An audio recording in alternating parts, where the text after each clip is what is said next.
There's something timeless about grabbing a gun, diving into chaos and blasting your way through endless waves of enemies.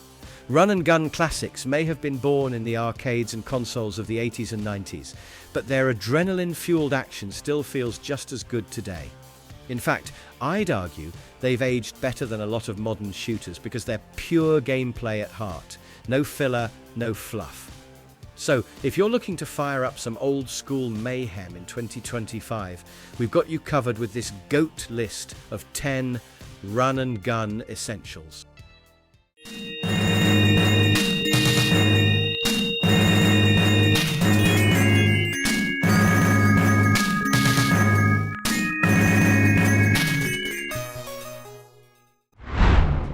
Alien Soldier. You ever notice how some games feel like they were made just to test the limits of your reflexes? That's exactly what Alien Soldier does. Treasure built it in 1995, right when the Sega Mega Drive was on its way out, and Hideyuki Suganami nearly tried to make the entire thing by himself. His ambition? A hardcore run-and-gun built for players who wanted pain, and he delivered.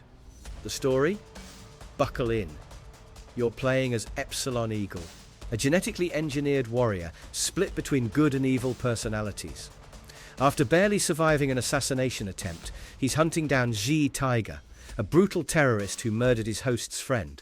That setup leads into 25 short stages, but the real meat is in the 26 boss battles. And trust me, they don't mess around. Dashing that turns into a Phoenix Force attack if you're at full health, countering bullets into health, swapping between 4 weapons on the fly, and choosing fixed fire or free-moving shooting styles. I remember struggling with those mechanics until it finally clicked. Then it felt like pure mastery. Today you can play it on emulation, Steam, Wii Virtual Console, Switch Online, and even the Sega Genesis Mini 2. A brutal gem worth revisiting.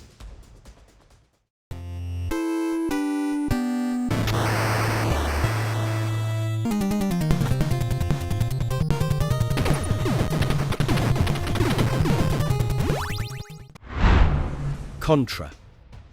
Jumping from the Mega Drive era back to arcades, few run-and-guns defined the genre quite like Konami's Contra. Hitting arcades in 1987, it pulled in serious quarters, ranking among the top-grossing cabinets in the US that year.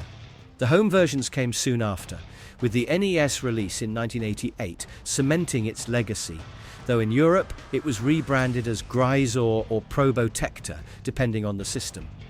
The plot is set in 2633 AD, where Earth's Contra unit, led by Bill Reiser and Lance Bean, is dispatched to the Galuga archipelago to take down the alien-controlled Red Falcon organization. I always thought the reveal of the alien lair at the end was one of those moments where the game suddenly flipped from military action into pure sci-fi nightmare. Gameplay kept things constantly shifting.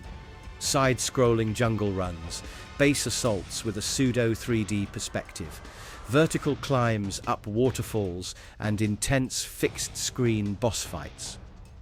There was variety, but it also demanded precision. Weapons like the spread gun or laser became lifelines when the bullet hell kicked in. Two-player co-op elevated the chaos, though some European releases sadly limited this to alternating turns.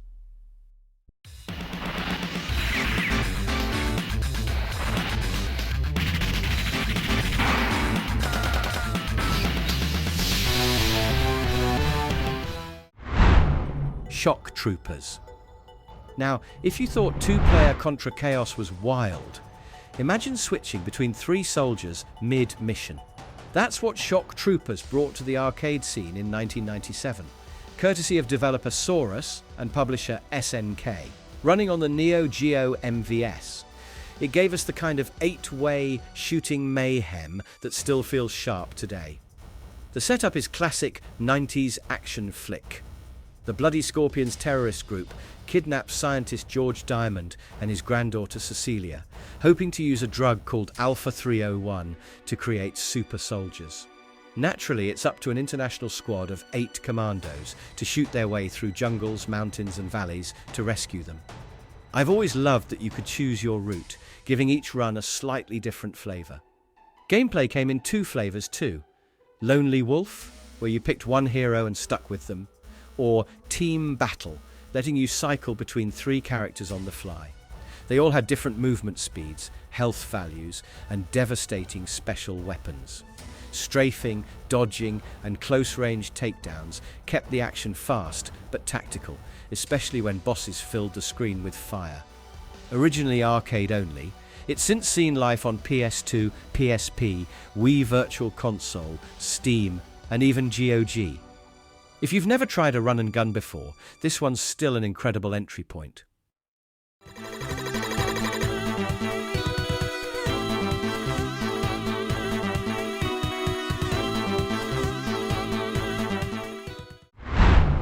Gunstar Heroes. Treasure's very first project was bold, more like a full-on statement. In 1993, a group of ex-Konami developers formed the studio because they were tired of sequels and wanted to prove original games could shine. Their debut, Gunstar Heroes on the Sega Genesis, was exactly that, a frantic, inventive run and gun that pushed 16-bit action to new heights. The story sets up the Gunstars, red and blue, tasked with stopping an empire from recovering 4 powerful gems that could bring about catastrophe. It's light on narrative once the shooting starts, but I never cared. Every stage felt like a creative playground. One level has you rolling through minecart tracks along walls. Another sticks you in a board game style layout. And then there are the oversized, multi-limbed bosses like the legendary 7 Force. Originally Genesis only, it later hit Game Gear, Game Boy Advance, 3DS, and modern compilations. 3 decades later, it's still a masterclass in pure run-and-gun creativity. Weapons were a huge part of the fun. There were 4 basic types: machine gun, flamethrower, lightning, and homing. But combining them created wild hybrids. Doubling up lightning for a super blaster, or mixing homing with machine gun, changed how you played entirely. On top of that, you could throw enemies around, slide across the floor, or keep shooting while dangling from a ladder.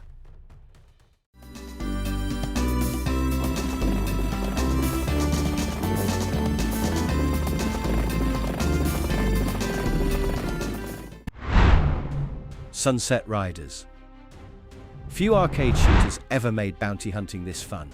Sunset Riders hit arcades in 1919, giving us the chance to step into the boots of 4 Old West gunslingers: Steve, Billy, Bob, and Cormano, each armed with their own weapon style. Depending on whether you played the 2-player or 4-player cabinet, you either picked your favorite or got locked to a panel. The mix of rifles, revolvers, and shotguns kept every run feeling fresh. And I still remember arguing with friends over who got to be Cormano with the poncho. The stages begin with a wanted poster, building anticipation for the outlaw boss waiting at the end. Across 8 stages, ranging from saloons and trains to horseback shootouts, you fought colourful rogues like Simon Greedwell and the flamboyant Richard Rose. The game's mix of slides, jumps, and bonus minigames in between stages added variety that kept quarters flowing. Developed and released by Konami, it quickly found its way onto the Sega Genesis in 1992 and the SNES in 1993, both solid ports despite some censorship and design tweaks. Decades later, Hamster Corporation brought the original back in 2020 through the Arcade Archives series for PS4 and Switch. If you want cowboy chaos with Contra DNA, this is the one to revisit.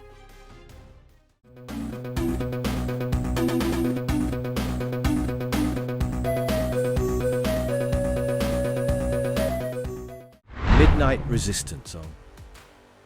The thing about Midnight Resistance that set it apart from other run-and-guns of its era was the control system. Released by Data East in 1989, the arcade version used a rotatable joystick, letting you aim independently in 8 directions while running, crawling, or jumping. It felt smooth and gave the game a distinct flavor compared to its Contra-inspired peers. And if you remember trying the Genesis port years later, you must have noticed the control scheme had been cleverly reworked into multiple button configs, since home systems couldn't replicate that unique joystick. The story leaned into dystopian action tropes of the late 80s. In arcades, two brothers took on King Crimson to rescue their kidnapped family. The Genesis version expanded this into Johnny Ford's mission to save his relatives after Crimson abducted them for his father's anti-drug serum. Depending on how many family members you saved before the final battle, the ending changed, which gave it surprising replay value. 9 stages filled with turrets, bunkers, and oversized bosses made the journey tough, but the weapon system gave it real depth. Defeated enemies dropped keys, which could be spent in armories for flamethrowers, shotguns, or powerful backpack weapons. Ports hit Genesis in 1992, multiple home computers via Ocean Software, and most recently, the Sega Genesis Mini 2 in 2022. A gritty but clever gem from Data East's catalogue.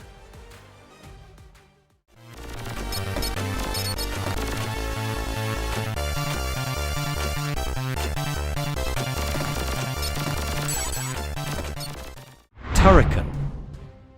Sometimes a single developer can reshape expectations, and that's exactly what Manfred Trenz did with Turrican. Built for the Commodore 64 in 1990 and published by Rainbow Arts, this was a technical marvel people swore shouldn't even be possible on that hardware. Trenz handled design, programming and character creation, and soon after, Factor 5 stepped in to bring it to Amiga and Atari ST, while other teams managed ports for CPC and ZX Spectrum. The game's success led to Genesis, Game Boy, and TurboGrafx-16 versions a year later, spreading its reach far beyond European home computers. The plot puts you in the armor of Turrican, a bioengineered warrior sent to reclaim the colony world of Altera, now corrupted by the rogue Morgul system. That setup gave plenty of reason to blast through 5 multi-stage worlds filled with twisted ecosystems. And man, the exploration was massive for its time. Instead of linear levels, you had sprawling maps filled with secrets. Gameplay gives you Metroid-style freedom with heavy run-and-gun combat. You had access to an arsenal of weapons, smart bombs, and even a morph ball-like ability to roll into tight spaces. Chris Hulsbeck's soundtrack pushed the Amiga and Genesis sound chips to their limits, and his music is still celebrated today. For modern players, compilations and digital re-releases keep Turrican alive, but it remains a standout from the 16-bit and computer era that mixed shooting with exploration brilliantly.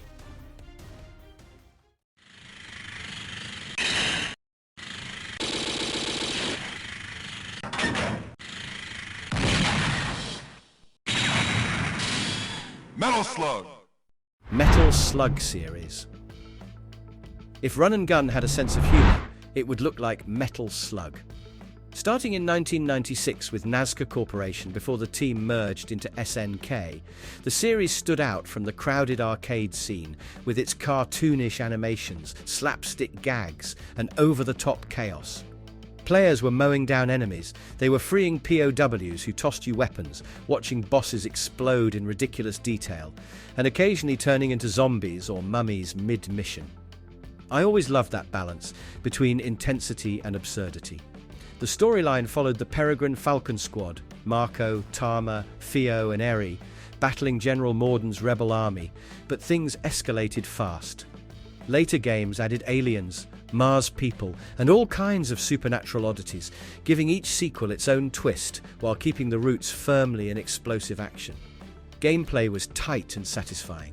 A handgun as your fallback, grenades for crowd control, and powerful weapons like heavy machine guns or rocket launchers. Then came the iconic SV-001 tank, able to hop, crush soldiers, and fire massive shells.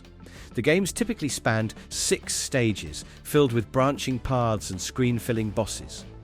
Originally built for the Neo Geo MVS/AES arcade hardware, the series has since been ported to PlayStation, Xbox, Switch, PC, and mobile collections. Even decades later, Metal Slug remains the gold standard for chaotic, stylish run-and-gun mayhem.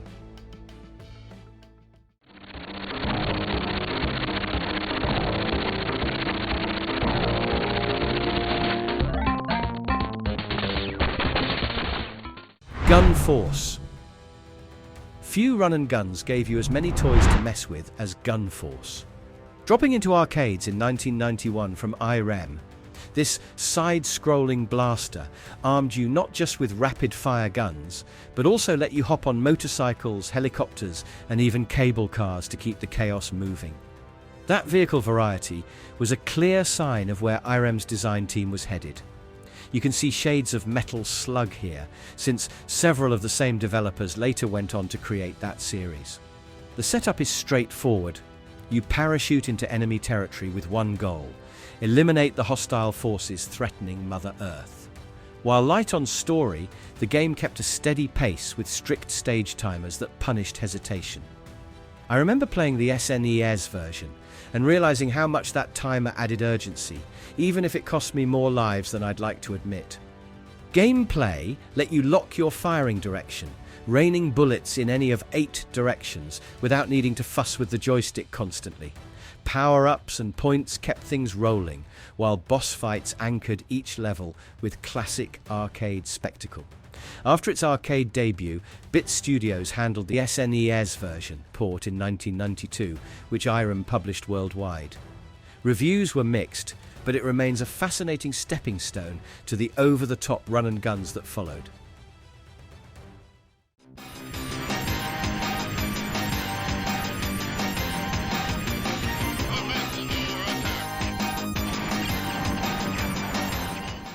Rohga Armor Force.